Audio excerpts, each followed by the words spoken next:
running has been the way where it just like takes me away from that, and I think that's I'm here like to change really the game cool up. too. I'm here to shuffle up the deck. You'll probably think I'm famous because I got a blue check. I remember playing. Hello everybody, welcome back to this week's episode of the Running Through It podcast. My name, of course, is Justin Horniker, and you're at the hub of all things Justin Horniker running.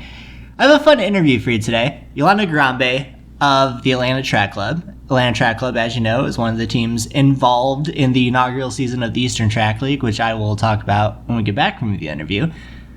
And Yolanda is a Swedish international, somebody who has run on the international stage, Swedish record holder in the indoor mile, somebody who's just really fun to talk with. I've been looking forward to talking with her for a little while now because I think we have some common ground with how we approach the sport, how we approach running, and just our general outlook of it. So I enjoyed that a ton, and hopefully we'll have her on again at some point. But I'm going to kick it to the interview, trying to waste too much time. And when we come back, we're going to talk about the Chicago Marathon Elite Fields that were announced. We're going to talk about the Eastern Track League Final. And we're going to talk about Sifan Hassan and what exactly she did over this past weekend. So enjoy the interview, and we'll talk soon. I'm a weather the storm. I never surrender. Learning from my ancestors that took the.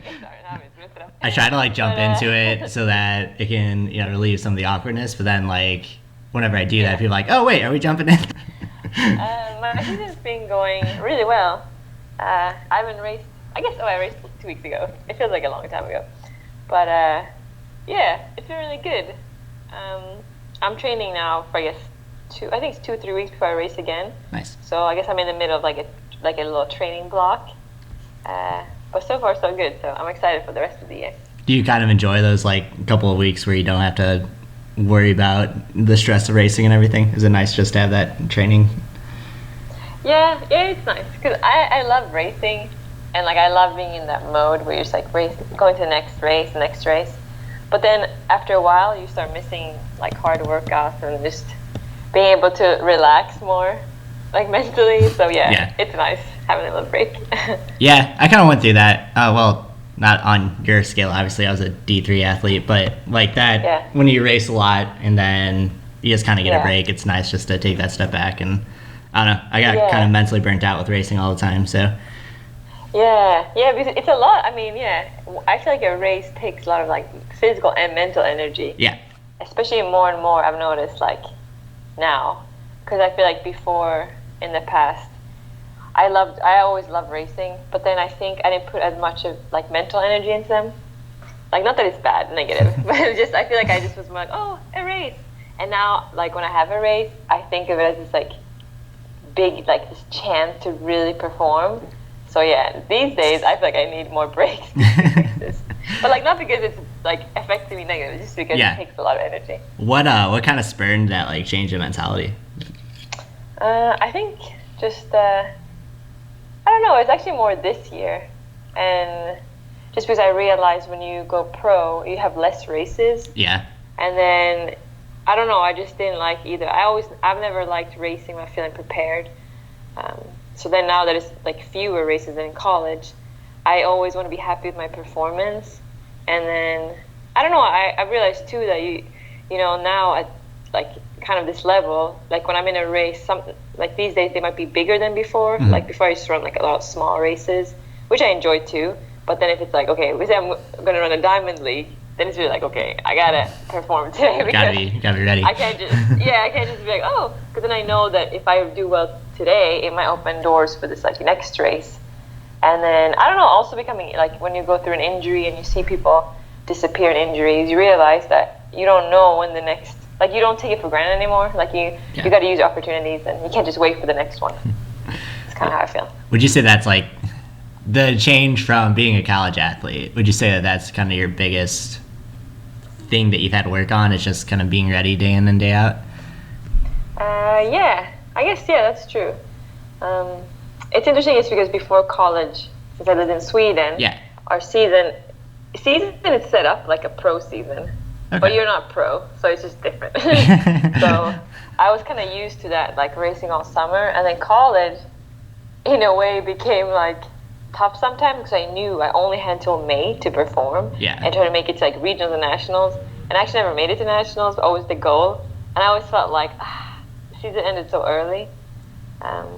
So actually, I forgot your question. No, you're good. But I was just thinking about the differences. That like in a way, I like the professional part because you get more time to perform. I hate that stress when it's like you just have this month to perform. Right. You kind of like smush all your races together into like a month-long season. Yeah. So. Yeah. So I mean, there's more, I guess, pressure in pro running, but I like it because at least then I feel like I'm prepared. Yeah. Like, okay, if I'm racing 2 weeks, like we know, like, okay, we're doing this stuff, and there's no stress. It wasn't like conference where you have to, you know, be ready for all these events like in 1 week and all this stuff. So nice. I like that. Yeah. And growing up in Sweden, I want to talk to you about that for sure. Like, what is the running culture like there as opposed to like what you've noticed here? And I guess you've been in Atlanta and... I had like a short stint in Connecticut. Like I lived there for like a month with my coaches that I have now actually. That's how I met them. Yeah. But yeah, mostly Vermont and then Atlanta. But yeah, Sweden, it's there's big differences and it's bad and good things. Like there's things I love about Swedish running, like the culture there, and there's things I love about the American one. And I think the one I love about the American running culture as a pro is that here there's like more people who are trying to be, or in my opinion at least, there's like more runners and more people trying to be like make it. So you have more people to run with, I think, in the US.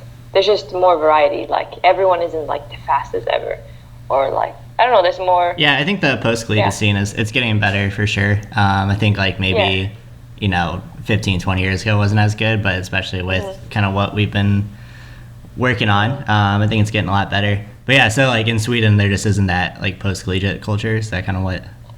Yeah, so we more have like when you go to high school, you don't run for your school. It's not like here.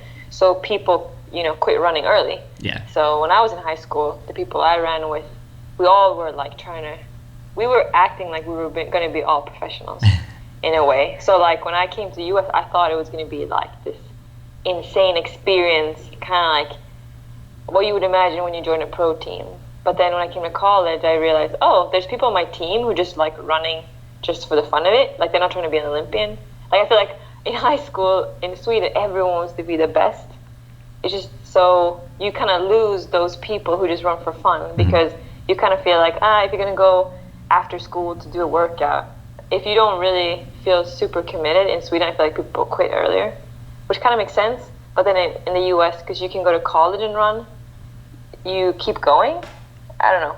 Yeah, there's there's a lot more opportunities. Like I said, I ran at a D3 level, and I had no thought of ever going pro, but it was nice to continue in the sport that I had a lot of fun doing in. So. Yeah, see, that's what I think Sweden has less of, that just running for that, which is cool. I feel like it becomes this choice where it's like, either I'll keep running and put all this time and effort after school to run, go to practice at night and stuff, or you quit. And then I feel like it's easier in Sweden to quit. But then at the same time, if you would choose to go pro in Sweden, I feel like there's more incentive to keep going because it's a smaller country. So for example, if you make the world standard in Sweden, you're probably going to go to Worlds. Yeah. But I know in the US, it's okay, you make the time, then you have to beat everyone at USA. So that's when it's I don't know. It's both. Was it a tough decision for you to make the jump over the US to continue your running, or was it a pretty straightforward, did you always think you were going to do it? I didn't think, I thought I was going to go home after college, actually.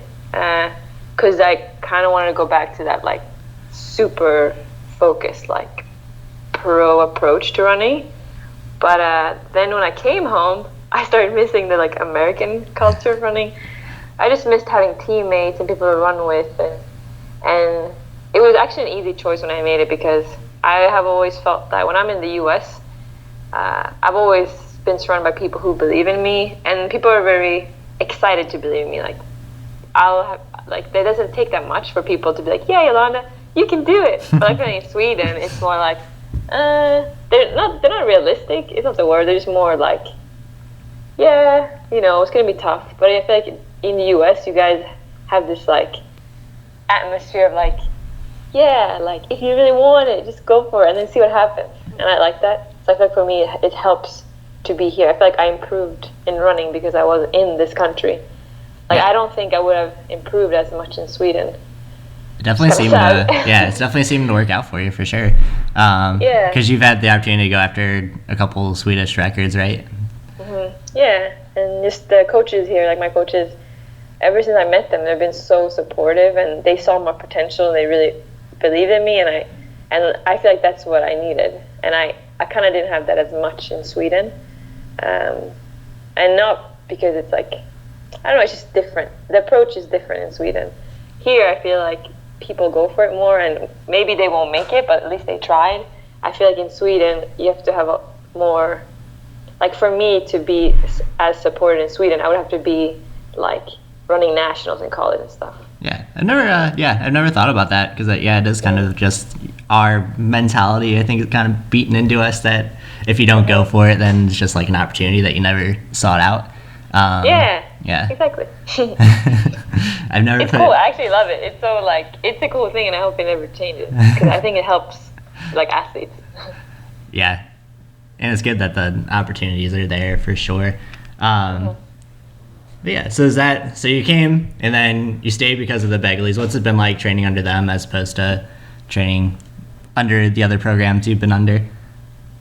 Yeah, it's now that it's been a few years, it's harder to remember. But I remember in the beginning, I was like, whoa, this is so different. Like, it was like I thought they were crazy. Like, just not because they're crazy, just because their training, for me, was so much harder than anything I've ever done. But then now that I've done it a few years and I see what other pros do, honestly, we're doing pretty much the same thing. It was just that, I just realized that training as a pro is tough. Yeah, was it more of like a mileage thing, or was it just the intensity of the workouts? It was actually both. It was mileage and definitely intensity of the workouts. Like, I remember in the beginning I have two coaches. It's Amy and Coach B, and they're married. But when the Coach B would give me a workout, I was like, what? You want me to do this? Like, it was just insane. Like, it's just so much more volume in a workout. And the paces he gives sometimes, they look pretty insane. But that's the cool part I love about, like, this team and stuff is that then you'll be like, okay, whatever, I'm just going to go for it. And then sometimes it works. And, sometimes it doesn't. But, like, you're always getting really close to it. And that was the biggest difference. Just, like, everything. Just the way they approach training, too. Like, they really train you to be the best, kind of like that. And then you have to go through their training and see if you can make it, basically. Nice. So, I like it. Yeah, it definitely seems like to me that you don't seem like you can reach that level, but then when you're challenged to reach that level, it's more attainable than you ever thought it would be. Yeah. But yeah, so the reason that I started this podcast was I was in my post-collegiate days and I was kind of like burnt out on running and just like really finding my love for the act of running again. And one of the reasons I wanted to talk to you was because we kind of had that shared experience, it seems like. What were some times that you were kind of like down and out of the sport that just like getting back to your roots and finding the love for just going out for a run again? So for me, running was always just this like nice thing that I've done. And I didn't really think about why. I knew I ran because I wanted to see how good I could be. Right. But I never had that burnt out feeling really. Honestly, for me, it was more when I took it for granted almost. Like, I just ran and, I didn't really think much about it. But then when I got injured, I think it's 2 years ago now, that was like, whoa, a wake-up call. Like, I didn't know that running was so important to me, like, in the daily life, that, like, without running, actually, it was kind of more, that's how I struggled, like, without running. So, like, my greatest fear sometimes is getting injured, because I don't really know how to handle it, and I don't know if this is me. I know there's other people too who feel this way, and I don't know if it's healthy or not, but for me, I realized running is like I need running, I think, and maybe we say I would retire, maybe I don't know. I don't think I need running, but as long as I don't retire, I feel like I have to run to feel good, like happy. Yeah, that was something that I had to struggle with, was just finding like another coping skill. So like when running's not there and running is your coping skill, like what mentally can you do just to recharge and kind of get away from things. So that's one thing that I had to work on myself, is just kind of from a mental health point of view of, I still use running as kind of a way to meditate and to recharge, but there's also other things I can do now to do that. So that might be, not to give you advice necessarily, but yeah, I mean, I kind of want it. That's funny. Yeah. No, but that makes sense. Like, I realized that, and now I'm just like lucky that I'm not injured and that I love running. But I've thought about that. Like, I mean, I can't have running like as this only way to cope with things. Yeah. I mean, there's other ways too. Like, I don't know, talking to people. It's much more that I've realized that without running, it feels a bit weird. Like, yeah. And I never knew that about myself. I just thought, like, I love running. But I never thought about what I was without running. Like, then I was like, ooh. Like, I'm like, I kind of want to, I want to exercise. Yeah, I think it's one of those things that you just don't know what it is until it's gone, and then you realize the big impact that it had on your life. And then you're kind of left searching for something. Yeah. And it's cool. And in the same way, I think it's cool that running can be like this, because since I never knew that I use running in that way, like, I've noticed, like, lately, if I'm, like, if I'm down or something, going through a tough time, running has been the way where it just, like, takes me away from that. And I think that's, like, really cool, too. It's, like, cool and not cool, because I'm always like, what if I get injured? But, like, if you're not injured, it's like, wow, like, when I run, I can't really think about anything, and it's really nice. Like, I don't know. But I'm sure there's other things. Like, I actually did an Instagram post. I kind of asked what people do. And, I mean, people do different things. They, like, dance or play music. So, I mean, everyone has their own ways. But I thought it was cool, too, that the sport can, like, test your boundaries and blah, blah, blah, but also can make you just feel good. Yeah. Yeah, it's something that I've been struggling with these days, because, like, the thing I do outside of running that helps me kind of relax is, like, writing, but now all I write about is, track and field and running, so it's if it ever gets to the point where I'm kind of, like, burnt out again, I don't think that I'm going to have to find a different way to... But I always find talking helps, so I'm sure you're doing more than you think about, talking to people about what you're going through, and the podcast is kind of like an outlet for that for me. Yeah, I agree. Yeah, that talking definitely is, like, the other one. Just, like, talking to people and stuff. But, I mean, writing makes sense. I mean, I'm not a writer, but, like, sometimes I've tried to journal. I mean, at least it puts your thoughts on the paper. Yeah, you don't have to be good at it. Yeah. So, and I used to play piano when I was young, and I've actually found that, like, the thing is, I don't enjoy playing piano as much as I enjoy running. So I rarely do it these days. But, like, I've realized, too, that when you play an instrument, it's kind of the same thing. Like, I can't really think about anything. Yeah. It's kind of cool, too. It's all just a method for kind of getting your thoughts out there. Yeah, exactly. It sounds kind of crazy, but, I mean, yeah. It makes everything good. Well, cool. I'm glad that we got to kind of bond over that. So going through the end of the year and going into 2020, what are your kind of main goals going forward? Oh, I think I have so many goals. What do you? No, it's like, okay, so what are your main, like, as far as it contains to, like, track, what are your main, like, goals time-wise, or, like, obviously making the Swedish national team and going forward, but... Yeah, I definitely want to make the world team this year in the 15. I have 1 second left, so, like, I know, when you just know you can do it? Yeah. And I don't like saying that, really, because I don't like people just say things. You have to do it, too. But, like, I am happy that I feel that way. I think you should. You say it, hold yourself accountable, now you have to go do it. Because when you at least believe you can do something, I feel like you're halfway there. Yeah. So I'm happy that, because sometimes I have done this thing where you fake it to make it. I, like, don't really believe I can make it. But then I like when I get to that point where I'm like, okay, I do believe it. And I think, everyone else believes you can do it too, so that helps. Yeah, thanks. It's nice. It's like the world team. Like, I feel like I've always wanted to make, like, every single team that you can, and I just haven't. But I made the indoor European Championship team, which is nice. But that was, like, my first big one that I made. But now that I'm at the level where I can, like, it's so close, kind of when I feel like nothing feels... Before, making teams seemed like, this huge jump that I wanted to make, and I was just waiting to make it. And now when I'm this much closer. I just literally want to make all the teams. Like, I want to go to World Championships, and then I want to go to Worlds Indoor next year, which is in China, and I want to go there, and I want to make the Olympics. But it just sounds like we're saying stuff, but like, I'm serious. No, I get it. And I think like those are totally, with where you're at, time-wise and where you're at in your career, I think that's all reasonable. But you should almost be expecting to make the team at this point. Yeah, and it's nice to be at that point now, because before I rarely shared my goals because I knew that it sounded like, whoa, okay, that's a pretty big jump. And I used to share them, and then I could see people's reactions, and I didn't like that. So then I stopped sharing my goals, but then now I feel like I can share them again because people are like, oh yeah, that makes sense. But like before, people were like, what? So, yeah, it feels nice. Well, yeah, no, I think it's totally reasonable, and so hopefully I'll be there in October in Doha. Oh, cool. Is it difficult being based in the U.S. with kind of how the Swedish national team works, or is that all pretty straightforward? It's actually nice because you just have to run the time to make a team, because there's not going to be 3 people competing on the spots. Right. And that might happen, then it's different. But I actually think it's really nice because our nationals are in August, like end of August.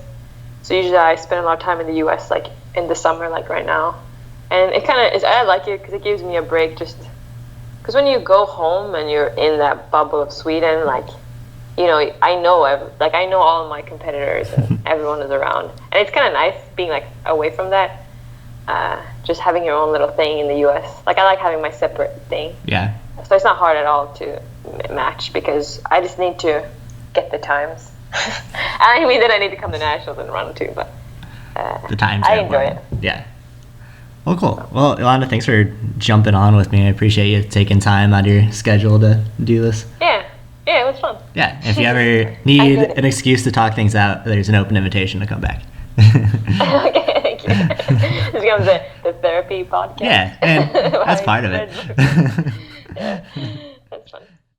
And welcome back, everybody. Thanks so much for sticking around for the end of the interview. Thanks again to Yolanda for coming by. If you want to follow Yolanda on her journey, her Instagram is yo.ngarambe, so her last name. I'll link it down in the show notes if you want to find her. But someone who has a pretty bright future in the sport as we kind of go along, someone to keep an eye on.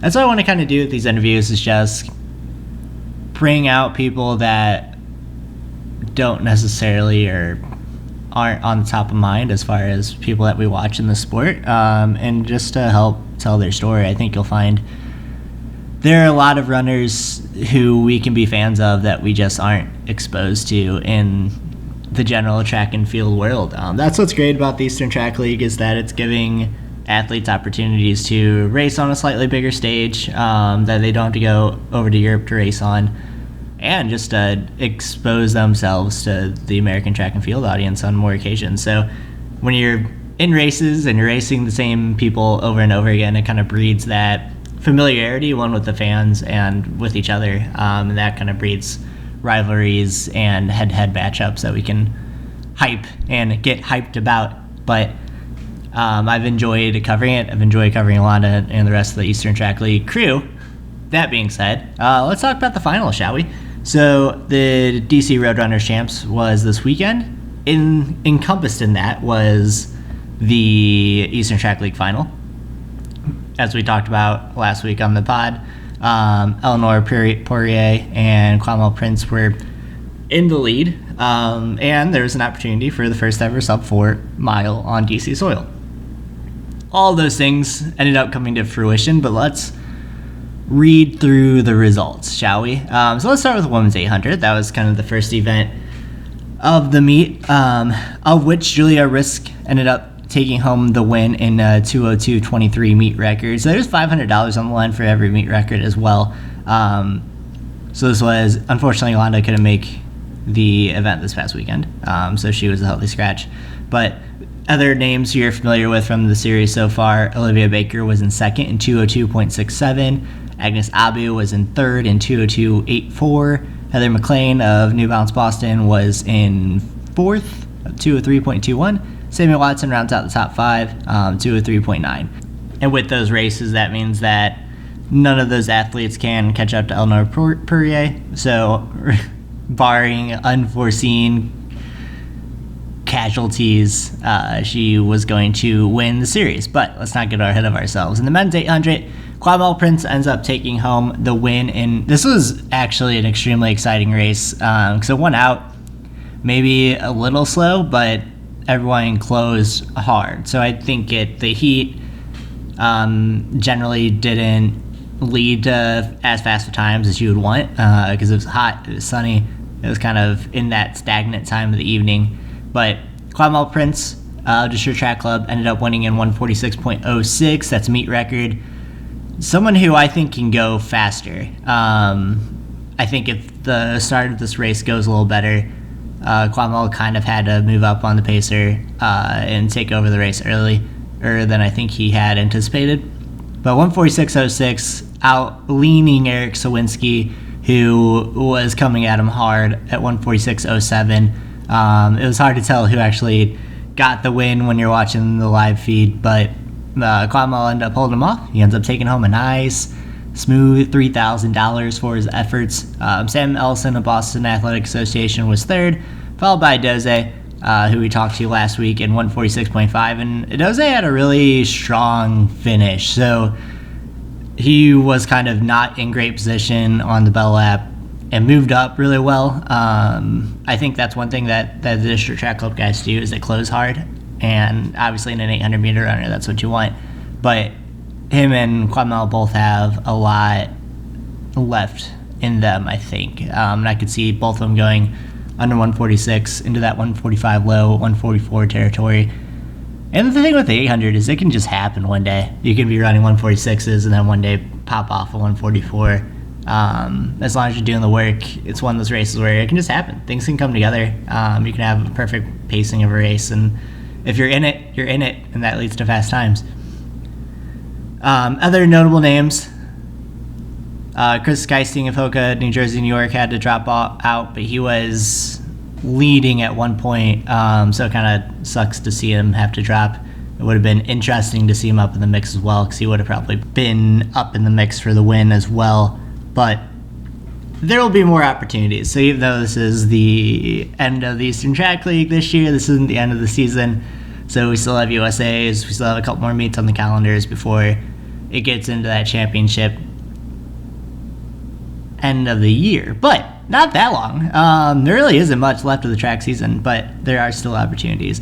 So let's move down into the mile, which was aimed at getting the first ever sub-4 on DC soil. And with the quality of this field, you would maybe expect it to be faster, but like I said, I think the heat definitely played more of a role than they had wanted, because you had all these guys in the field that had gone sub-4 before, and sub-4 by a lot. But it was the DC native Willie Fink who would take home the meet record, 358.84. He would go for it, he would break for it, and give, in official capacity, their first ever sub-4 mile.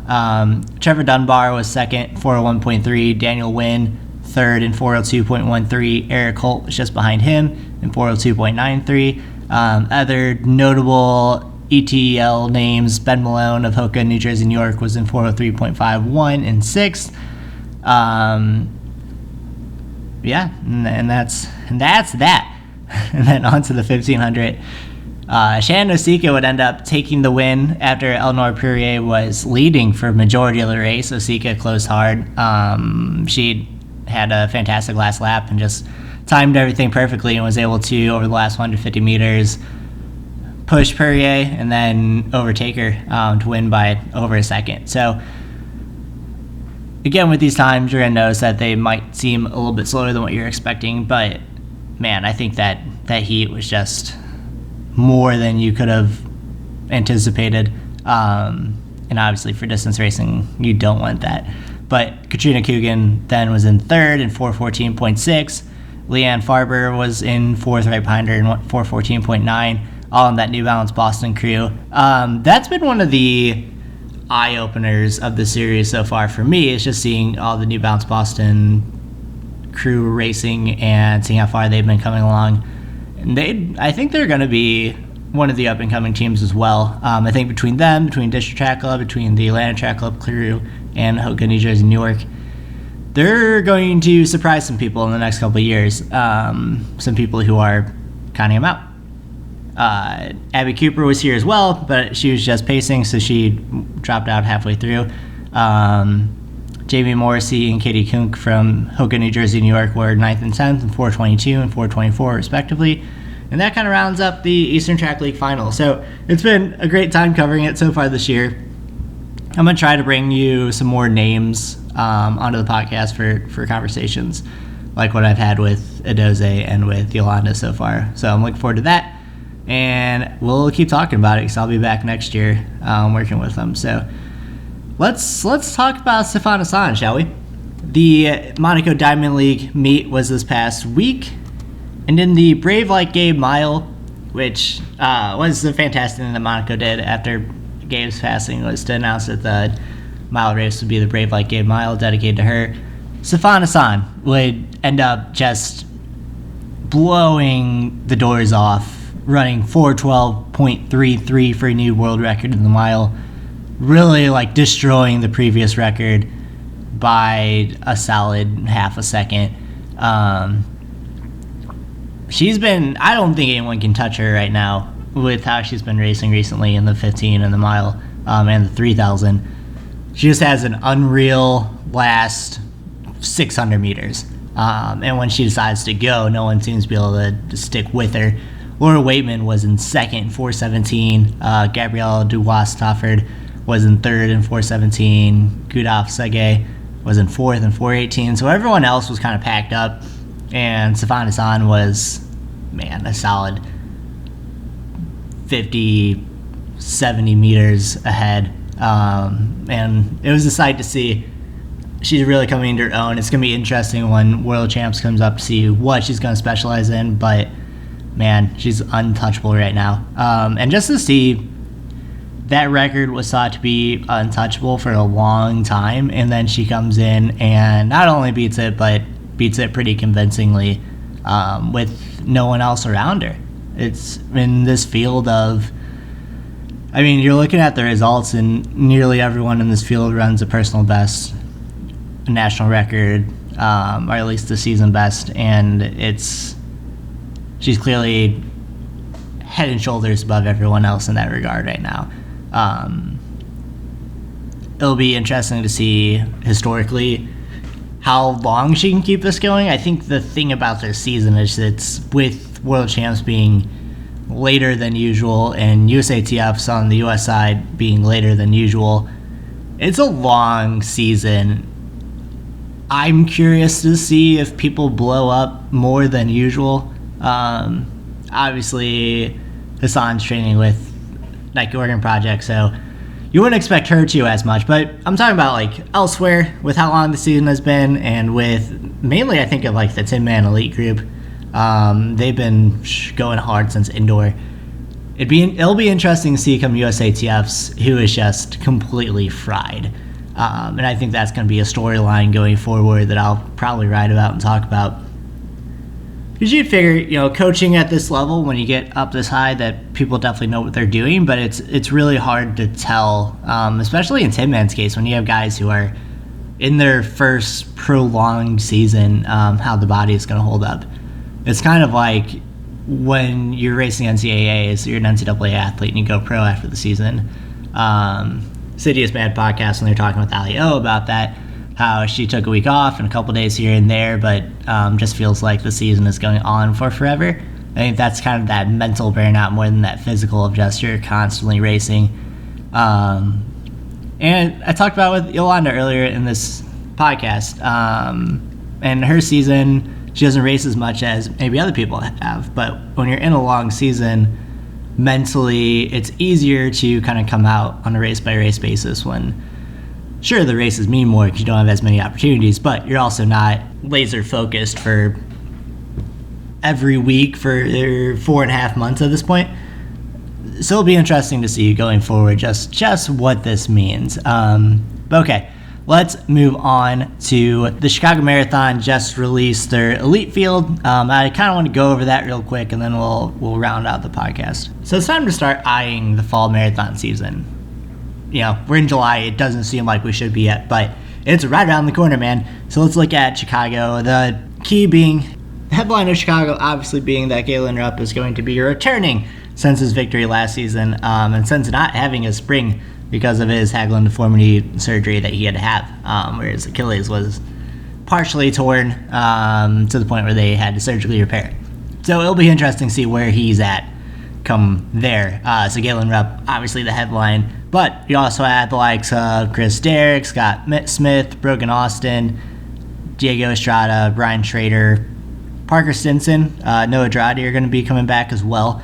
So you have a pretty good crop of 212 to 214 marathoners. So if anyone wants to make the jump, this is going to be the reason we need to talk about this, because this is going to be people's last chance to hit that USA qualifier, not USA, Olympic qualifier. The only people that have it so far are Jared Ward and Scott Fauble. So people need to get their acting gear. You would assume that Galen Rupp's going to get it, but somebody else needs to jump in that fray too. It's going to kind of suck if we only have 3 Americans under the marathon standard. But there are opportunities. You still have Chicago. You still have New York.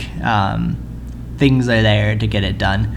On the women's side, you have Jordan Say coming back. That'll be one I'm excited to see, because I think she really took a step forward last year and can still has room to grow.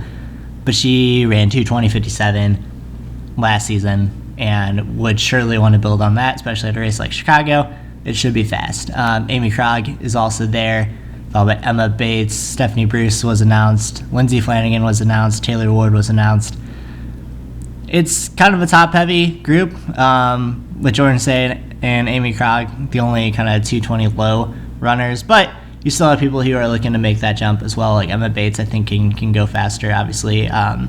Steph Bruce, you would think could go faster, but things just haven't maybe gone correct for her so far. And you look at it with Sarah Hall, how she was kind of a 229 runner her whole career, and then last couple of years has had a real resurgence and has run fast kind of later into her elite career since she's been on the scene for like 14 years now. You think that Steph Bruce would be somebody who can do that as well. All right, so we'll end things there. I'm going to let you guys in on a little secret. When I have to record the podcast, I have to sit here in the apartment without AC. And today, man, it is heating up quick. And I'm sitting here and I'm sweating it out for you guys because I love you so much. But, man, it is getting hot in here. Let me talk about my running for a little bit. You guys like to hear about that, right? So yesterday, me and Claire went to the trails, and I've been kind of having issues. I think I talked about it a couple of weeks ago, but just like feeling motivated, finding something to train for, finding just the motivation to stay out there for longer than 30, 40 minutes. But I have 2 things. One, I think my motivation is going to come that I would like to train for a road mile. I'm looking at the fall. I'm maybe looking at the Navy Mile in DC. That'd be kind of a fun trip and give me something to shoot for. Just because I like that training so much, and my body is much more made to be a miler than a marathoner. Like I've talked about this before, but I ran more miles in college as a miler than I did in my marathon training, just because, well, the time constraints, but also to get that base for the workouts and just to feel fit. I always felt like I had to be in that 60 to 70 miles per week range. That's when I ran my best. I ran my best off of a fall and winter where I was running 95 miles a week, and a spring where I ran 60. That's when I ran 4:05 in the 15. So there's this common misconception that we have to move up in mileage as we age. And I think that's stupid. If you want to run a road mile, if you want to run a 5K, there should be as much emphasis on running that fast than there is moving up to the marathon and further. I think we look at it as only a 5K or only a mile, when the ability to run a mile hard, even though it's a acute pain versus the dull pain of a marathon, it takes a lot of effort and a lot of mentality to be up for it. Because that's the thing about the mile is you have to be toned in. You can't really lose your concentration and get it back. In the marathon, you can kind of grind, and if you lose for a mile, you have a lot of time to make that up. But in a mile, you don't have that luxury. So even though it's a grinding race that you have to work at, the mile is more acute. It's a different challenge. And I think we don't appreciate enough that people can and want to race shorter. So I'm looking at that. I'm looking at getting into mile 5K shape. Base training wise, it's been going pretty well. We went, like I said, me and Claire went to the trails. There's kind of like a no pressure thing there. I spent 70 minutes out in Swope Park here in KC. I kind of have fun. Well, I fell on my face, but besides for that, I just kind of have fun just being out there and not worrying about the pace and the miles and just worrying about the time being out in the trails. And training wise, I think I'm going to start doing that once or twice a week just to keep the pressure off and keep enjoying it. And that's the key, right? Just enjoying running. So thank you guys so much for being with me this week. If you like the podcast and you're listening on Stitcher, iTunes, feel free to give me a subscribe if you're just finding it. Download that bad boy, and come back for more. Tell a friend, tell a couple friends about it. And if you have somebody who you want to see on the podcast that you think I should reach out to, let me know. I will be posting this on my Twitter and Instagram. So comment below on who you would like to see on the podcast next, and I'll try and make it happen. I'll give it my go. But thank you guys so much. I always appreciate just having the listeners I have. It makes me happy inside. But okay, you guys have a good week. Get out there, put in some miles, work hard, be nice, happy running. I got you. I'm here to change the game up. I'm here to shuffle up the